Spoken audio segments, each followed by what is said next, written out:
What am I doing with my life? I just want to connect. Why can't I connect with people? Oh, right. It's because I'm dead.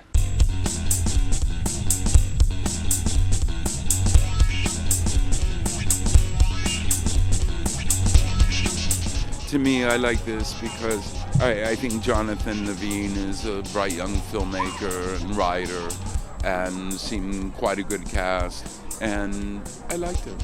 This is a corpse infected with the plague. It is uncaring, unfeeling, incapable of remorse. Hey, nice to meet you. How you doing? Very well. You guys had our gear all up in your stuff. Absolutely, That's so cool. We love it. That's awesome. What was it about the book that drew you to this project?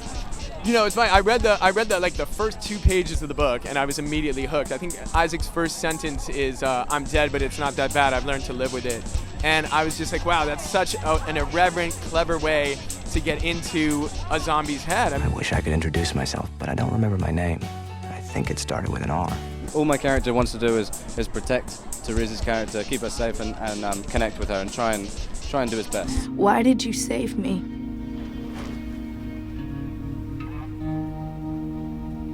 With this, I get to do action, there's romance, there's comedy, it's a big mixed bag, so that's fun. I love the movie. It's a little different. It's got a little more of a funnier tone, and I love that. I think it works really well. It's a story of the outsider still, you know, where it's this guy, you take away the zombie element of it all, and he's just like a guy who's kind of a loner, and he's overcoming the odds, the anti-hero. And so I think in a weird way, it's one of those stories, just you add the zombie element in there. Can you give us like the first zombie dialect grunt you learned? It was kind of that groan, you know, when you wake up in the morning, or when you were like a teenager and your mom's trying to wake you up for school, and it's just that.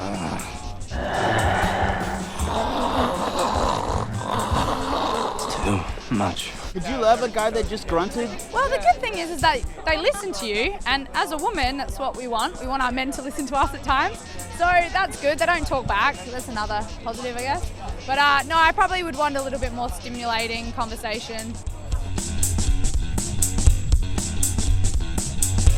I think part of it is the apocalyptic thing has always been interesting to people, just because it's kind of a fantasy of having society break down and you get to make your own rules, and zombies just kind of fit in with that.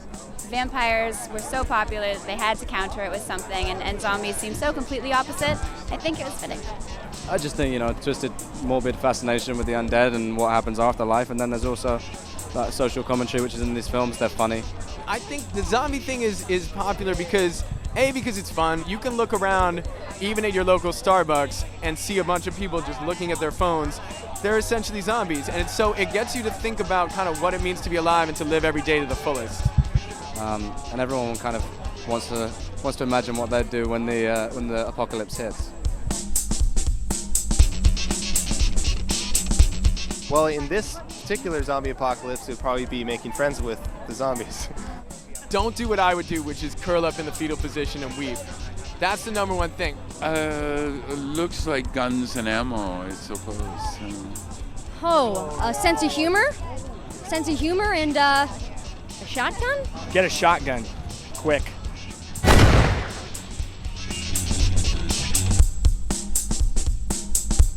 I would eat the brains of Charlie Kaufman, let's say, because I want to see what the hell's going on in that head and how he comes up with the stuff he does. I just think he's brilliant. I could think of a couple lovely ladies that I'd probably eat first. Oh man, Chris Brown. Well, because in our film, when you eat the brains of someone, you relive that person's memory. So it'd have to be someone super interesting, like Elizabeth Taylor, so I could go back and find out what it was like, old Hollywood, Richard Burton, love affair. That'd be fun. I don't know. I'd try and go for some sort of music artist, some sort of hip-hop star. Is vegetarian an option?